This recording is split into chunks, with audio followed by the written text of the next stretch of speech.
Let's stop pretending. You've heard the jokes, you've watched the clips, but most men, and even most women, still don't understand what squirting really is, what causes it, or why it's so deeply misunderstood. And a few have experienced it, but have no idea how they got there. Here's the truth. Female ejaculation is not a myth. It's not magic. It's not a porn stunt. It's a neurological, emotional, and physical response that only happens when the body and the brain are in complete harmony. And if you want to be the man who unlocks that experience for her, not to prove something, but to create deeper intimacy, you need more than tricks. You need understanding. Today, we're breaking the silence. Here's what squirting really is, and the 5 techniques to help her experience it naturally and powerfully. Let's start with the science, because the myths are loud, but the truth is louder. Squirting, or female ejaculation, is a real physiological process. It's not urine, though it may contain traces of urea or creatinine because it passes through the urethra. What's released is fluid stored in the Skene's glands, often called the female prostate, which are located near the G-spot. During arousal and deep stimulation, those glands swell and can release a clear or slightly milky fluid that's chemically closer to prostate fluid than to urine. So why is there confusion? Because unlike male ejaculation, female release isn't always tied to orgasm, and it isn't always predictable. That's why even many women have never experienced it or aren't sure if they have. The truth is, most women can squirt, but their bodies have been conditioned to hold back, culturally, sexually, even emotionally. Because for a woman to release at that level, she doesn't just need stimulation, she needs surrender. Squirting isn't about friction, it's about feeling safe enough to let go of control. That's why technique alone isn't enough. You could apply perfect pressure, hit the right spot, follow every tutorial, but if she's tense, disconnected, or trying to perform, it won't happen. Female ejaculation is part physical, but it's entirely neurological. It requires a calm, parasympathetic nervous system, what scientists call the rest and digest state. That means she must feel unjudged, unrushed, and fully in her body. When that happens, her body doesn't just react, it releases. The bladder empties, but not like peeing. This is a pressure buildup from the anterior vaginal wall. And when she lets go, it's not just fluid, it's emotion, memory, tension. That release can be powerful, tearful, even spiritual, because it bypasses the thinking mind and speaks directly to the nervous system. And that's why most men never see it. Not because it's rare, but because they've never created the conditions that allow it. This isn't about performance, it's about presence. If you want to be the man who helps her reach this level of release, stop chasing the reaction and start honoring the process. Because what you're unlocking isn't just liquid, it's liberation. If you think the G-spot is a magic button you can just find and press, you've already missed the point. The G-spot isn't a switch, it's a system. It's not about force. It's about finesse. Anatomically, the G-spot is located about 1.5 to 2 inches inside the vaginal wall, toward the belly button. But it's not one exact spot. It's a zone made up of spongy tissue surrounding the urethral sponge and Skene's glands. When aroused, this area becomes engorged, thickening with blood and becoming sensitive to deep, firm, and rhythmic pressure. Now here's where most men get it wrong. They attack. They rush. They go too hard, too fast, or think more friction equals more pleasure. But stimulation is not a race, it's a rhythm. And when it comes to the G-spot, the magic isn't in the strength of your hands, it's in the sensitivity of your presence. You have to tune in, listen with your fingers, follow her breath, her sounds, her subtle shifts. Because this zone responds to consistency, not chaos. The most effective motion is a slow, firm, come here gesture using 1 or 2 fingers, curved toward the front wall of the vagina. But technique is only part of it. What matters more is the timing. You don't jump to the G-spot cold. You start with external arousal. You build blood flow. You activate the mind. Only once her body is relaxed and open does this kind of deep stimulation feel pleasurable, not invasive. When done right, G-spot stimulation can create a sense of pressure, almost like needing to pee. That's normal. In fact, that's often the edge just before release. If she's been conditioned to hold back, she might tighten or stop. That's your cue to slow down. Not stop, but reassure, stay steady. Let her know she's safe. Because the urge to control is the very thing that blocks the release. This moment is where emotional connection meets physical mastery. It's not about giving her an orgasm. It's about creating an experience where she can surrender, knowing you're not there to conquer her body, but to meet her exactly where she is. That's the difference between stimulation and transformation. That's where intimacy begins. And that's how you unlock not just her G-spot, but a part of her trust no one else has touched. You could have the perfect technique, the right rhythm, and all the anatomical knowledge in the world, but if she doesn't feel emotionally safe, she will never release. That's not opinion. That's biology. A woman's nervous system is the true gatekeeper of arousal. And if she senses judgment, pressure, or performance expectations, her body shuts down. Not out of rejection, but out of protection. This is what most men never understand. Female arousal is not linear. It's responsive. Her body doesn't respond to friction alone. It responds to the feeling of safety, of being fully seen, fully accepted, and completely unhurried.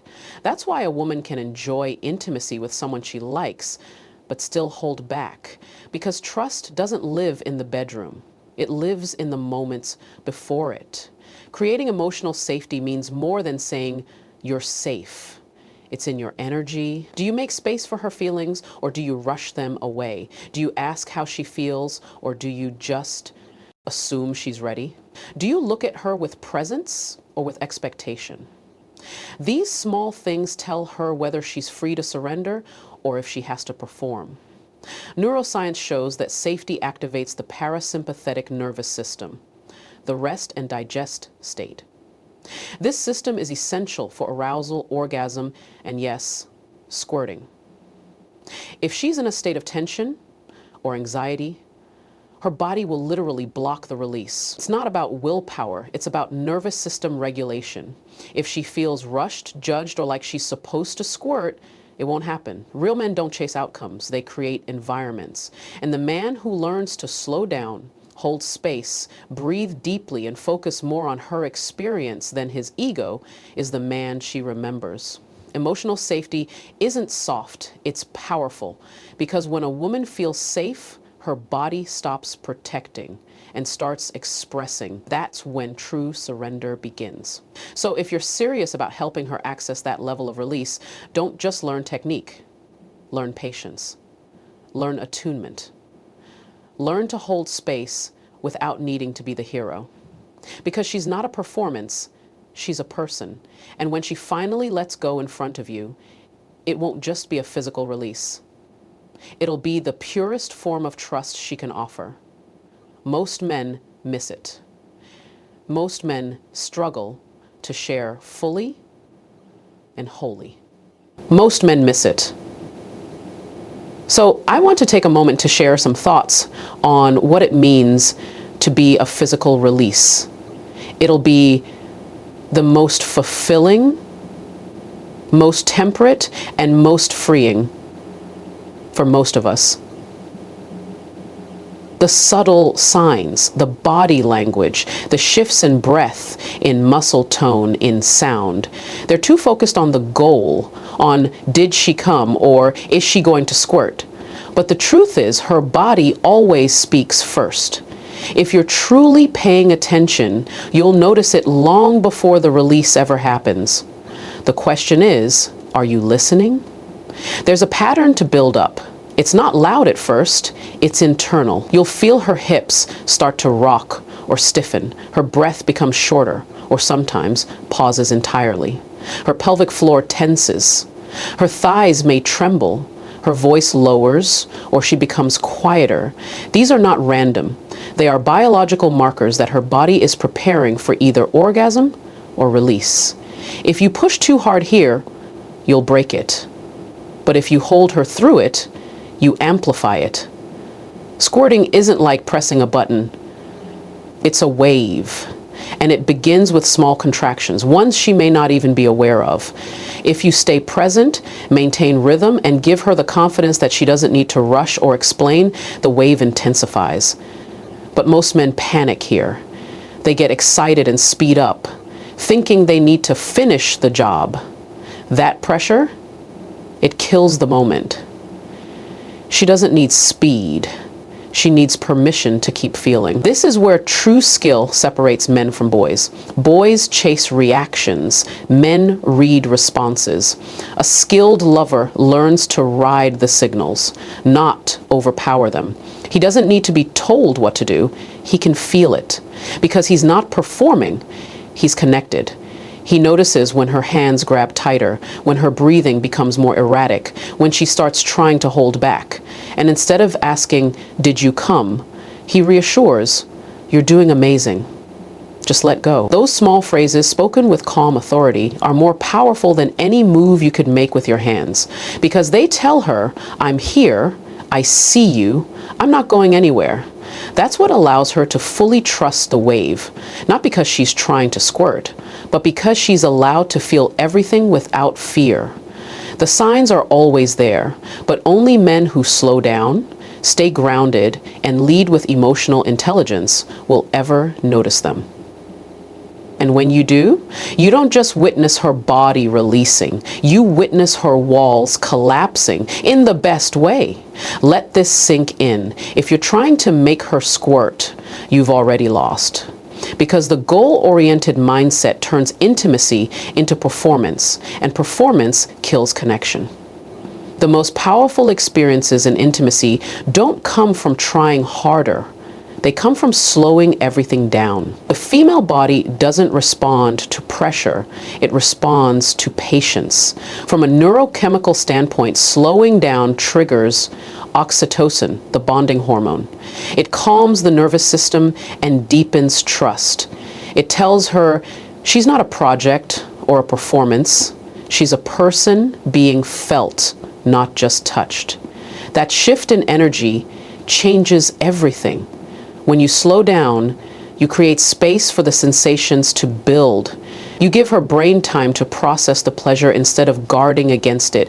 You make room for emotional release, not just physical reaction. That's what leads to powerful expressions like squirting, not friction, but freedom. Every time you pull back instead of push forward, you're signaling control, not force, but internal mastery.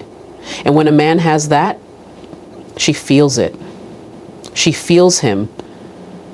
She relaxes. She breathes. She opens in ways she didn't even know were possible. Because you're no longer trying to impress her. You're helping her unlock parts of herself she's never reached before. This journey isn't about ticking a box. It's about tuning into every moment. From the first kiss to the slow build-up to the deep, connected touch. When your energy says, "I'm not in a rush," her body responds by trusting. And trust is the foundation of every intense release. Whether it's an orgasm, a tear, or a wave of squirting that comes from somewhere far deeper than anatomy. So slow down, soften your ego, be present. Don't just focus on the outcome. Feel the experience. Because when you let go of needing her to respond a certain way, you create the space for her to respond more deeply than she ever has. That's not just technique, that's transformation. That's sex education elevated into art. And that's the difference between a man who touches her and one who unlocks her.